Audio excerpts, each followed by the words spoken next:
Haleluya, jumpa lagi dengan saya, Pendeta Rio Panggabean, Oikumene Ministry Jakarta. Apa kabar saudara? Saya berharap saudara selalu berada dalam keadaan baik, sehat, penuh semangat, dan never give up.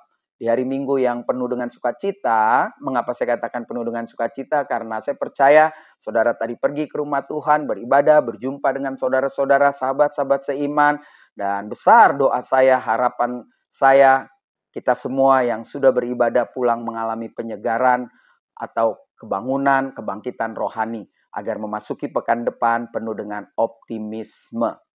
Bagian firman Tuhan hari ini terambil dari kitab Roma. Kitab Roma pasal yang ke-10 ayat 9-10 berkata demikian. Sebab jika kamu mengaku dengan mulutmu bahwa Yesus adalah Tuhan dan percaya dalam hatimu bahwa Dia, Bapa, telah membangkitkan Yesus dari antara orang mati, maka kamu akan diselamatkan. Ayat yang ke-10. Karena dengan hati orang percaya dan dibenarkan, dan dengan mulut orang mengaku dan diselamatkan. Menjadi perhatian buat saya adalah dengan hati orang percaya dibenarkan, dengan mulut orang percaya diselamatkan. Jadi dari sini Paulus ingin mengajar, mengingatkan orang-orang di Roma, dan ketika surat ini menjadi kebenaran firman Tuhan, maka Tuhan ingin mengajarkan kita dari tulisan tangan Paulus bahwa kebenaran firman Tuhan ini berlaku juga hingga saat ini. Seseorang yang diselamatkan nggak cukup dengan hati yang terbuka menerima Kristus. Karena pada akhirnya seseorang ini harus menyatakan dengan mulutnya. Ibarat di dalam pengadilan kita akan sangat sulit menjalani proses pengadilan. Hakim, jaksa, penuntut, atau mungkin pengacara, lawyer kita nggak akan bisa berbuat apa-apa ketika kita mengatakan mungkin saya nggak mau jawab apa-apa, tetapi yang penting hati saya benar, hati saya jujur. Bagaimana orang bisa menilai akan hal itu?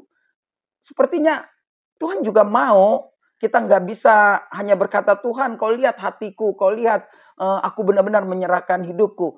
Tetapi ternyata dunia yang juga adalah mungkin hakim, jaksa, penuntut umum buat hidup saudara dan saya membutuhkan jawaban, membutuhkan penegasan bahwa Yesus itu adalah Tuhan dan Juru Selamat satu-satunya buat hidup saya dan buat hidup saudara.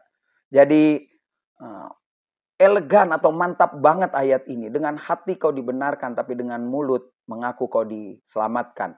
Jadi pelajaran buat kita, karena dalam kehidupan sehari-hari pun kita suka berjumpa dengan orang yang bilang seperti itu. Ya saya nggak apa-apalah orang bilang saya meninggalkan Yesus hanya karena untuk pekerjaan atau pasangan hidup dan lain sebagainya. Tapi yang penting Tuhan tahu saya masih percaya Yesus itu Tuhan.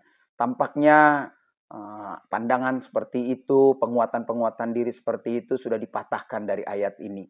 Satu ketika dunia akan menghakimi atau mengadili saudara atau saya.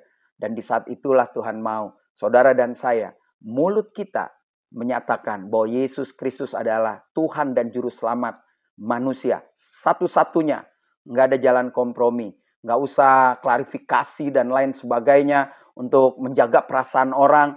Tentu kita harus berani menyatakan itu. Sebagai orang Kristen, ya, iman kita mengajarkan satu-satunya jalan ke surga hanya lewat Yesus. Karena Yesus juga berkata dengan jelas, akulah jalan kebenaran dan hidup. Tidak ada seorang pun sampai kepada Bapa kalau tidak melalui aku.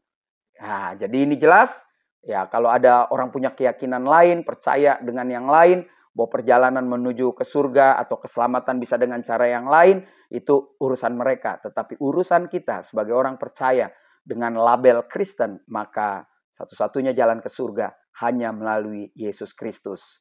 Tidak bisa dengan hati, tapi harus digenapi dengan perkataan. Dengan hati orang percaya dibenarkan, tapi dengan mulut orang percaya diselamatkan. Saya Pendeta Rio Panggabean, Oikumene Ministry Jakarta. Sampai jumpa pada perenungan berikutnya. Tuhan Yesus memberkati.